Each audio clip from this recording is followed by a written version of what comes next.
14, read the Bible in a year. Job 38 and 39.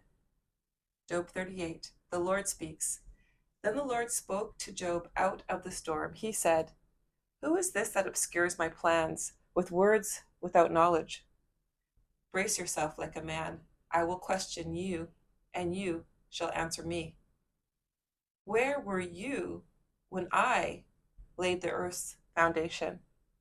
Tell me if you understand. Who marked off its dimensions? Surely you know. Who stretched a measuring line across it? On what were its footings set? Or who laid its cornerstone? While the morning stars sang together and all the angels shouted for joy. Who shut up the sea behind doors when it burst forth from the womb? When I made the clouds its garment and wrapped it in thick darkness. When I fixed limits for it and set its doors and bars in place. When I said, this far you may come and no further. Here is where your proud waves halt.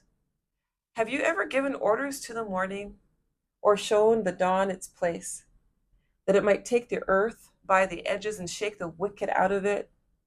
The earth takes shape like clay under a seal. Its features stand out like those of a garment. The wicked are denied their light, and their unpraised arm is broken. Have you journeyed to the springs of the sea, or walked in the recesses of the deep? Have the gates of death been shown to you? Have you seen the gates of the deepest darkness? Have you comprehended the vast expanses of the earth? Tell me if you know all this. What is the way to the abode of light? And where does darkness reside? Can you take them to their places? Do you know the paths to their dwellings? Surely you know, for you were already born. You've lived so many years. Have you entered the storehouses of the snow, or seen the storehouses of the hail, which I reserve for times of trouble, for days of war and battle? What is the way to the place where the lightning is dispersed, or the place where the east winds are scattered over the earth? Who cuts a channel for the torrents of rain, and a path for the thunderstorm, to water a land where no one lives, an uninhabited desert? To satisfy a desolate wasteland and make it sprout with grass? Does the rain have a father? Who fathers the drops of dew? From whose womb comes the ice? Who gives birth to the frost from the heavens? When the waters become hard as stone, when the surface of the deep is frozen, can you bind the chains of the Pleiades? Can you loosen Orion's belt? Can you bring forth the constellations in their seasons, or lead out the bear with its cubs? Do you know the laws of the heavens? Can you set up God's dominion over the earth? Can you raise your voice to the clouds and cover yourself with a flood of water? Do you send the lightning bolts on their way? Do they report to you, here we are? Who gives the ibis wisdom, or gives the rooster understanding? Who has the wisdom to count the clouds? Who can tip over the water jars of the heavens when the dust becomes hard and the clods of earth stick together? Do you hunt the prey for the lioness and satisfy the hunger of the lions when they crouch in their dens or lie in wait in a thicket? Who provides the food for the raven when its young cry out to God and wonder about for lack of food? Job chapter 39. Do you know when the mountain goats give birth? Do you watch when the doe bears her fawn? Do you count the months till they bear? Do you know the time they give birth? They crouch down and bring forth their young. Their labor pains are ended. Their young thrive and grow strong in the wilds. They leave and do not return. Who let the wild donkey go free? Who untied its ropes?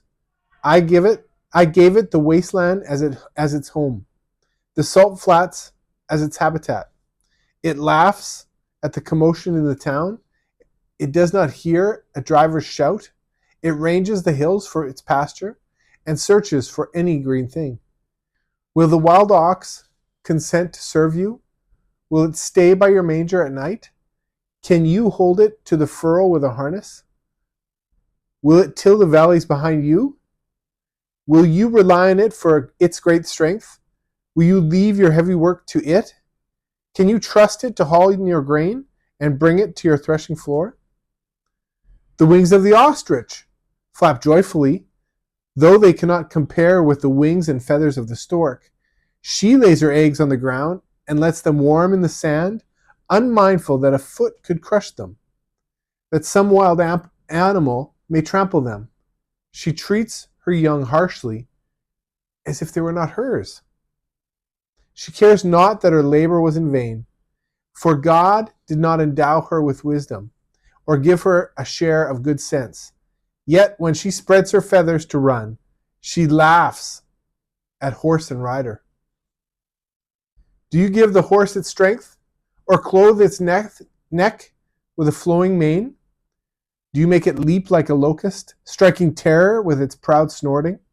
It paws fiercely, rejoicing in its strength, and charges into the fray. It laughs at fear, afraid of nothing. It does not shy away from the sword. The quiver rattles against its side, along with the flashing spear and lance. In frenzied excitement, it eats up at the ground. It cannot stand still when the trumpet sounds. At the blast of the trumpet, it snorts, aha. It catches the scent of battle from afar, the shout of commanders and the battle cry. Does the hawk take flight by your wisdom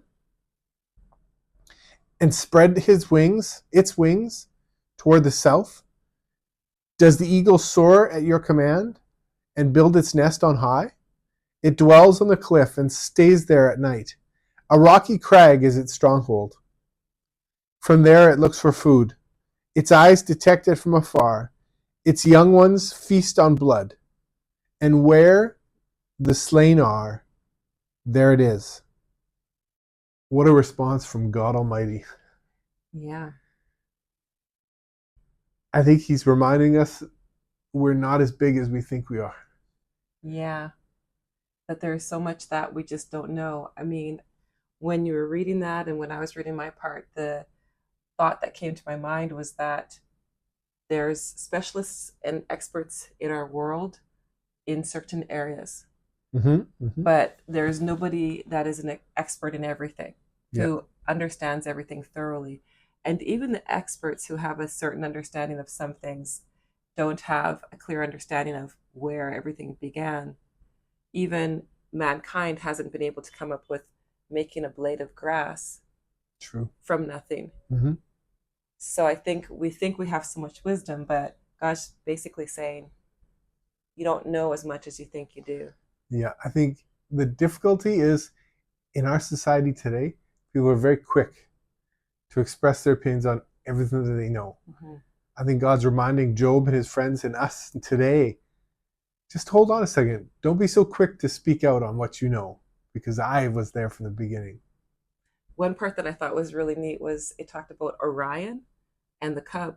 Those are constellations. Yeah. So those constellations, they were already named thousands of years ago, and we still call them by the same constellations. Orion's belt, the Cub. That was pretty neat to see that was named thousands of years ago.